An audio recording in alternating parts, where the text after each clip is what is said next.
me be Uche Okwudiri, na wetin dey take know me, but when you come my villa, wetin dey take know me be say Agbala Nwanyi ikuku or Nwa Uche Haribo.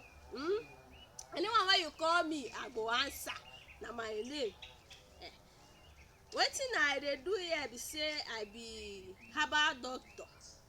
I dey take herbs dey cure yamayama for body. Any yamayama wey dey your body, I go use herb pour woto for that yamayama, e go run comot for your body. You hear? I no go learn am o. I no learn am from anybody. Na God gift. Na God gift. In dey my lineage. My grandfather na dey use herb build house. My papa himself dey use herb.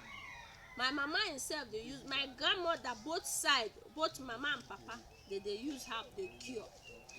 We dey use herb cure headache, cure infection, cure stomach pain, cure madness.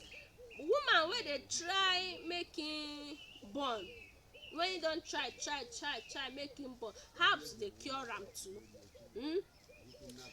Because during my forefathers olden days, ngbegbo, nothing like hospital. Dem no go hospital.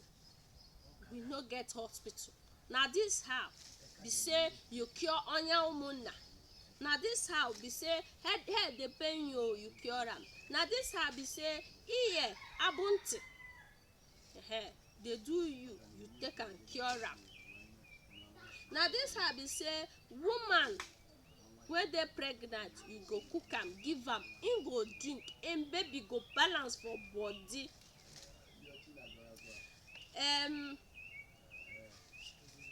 Na wetin me too come this world come do. I dey perfect in that. I dey better. Say God, I dey grateful to God say im help me. I dey hear their language. Dey go call me, I go lis ten to them.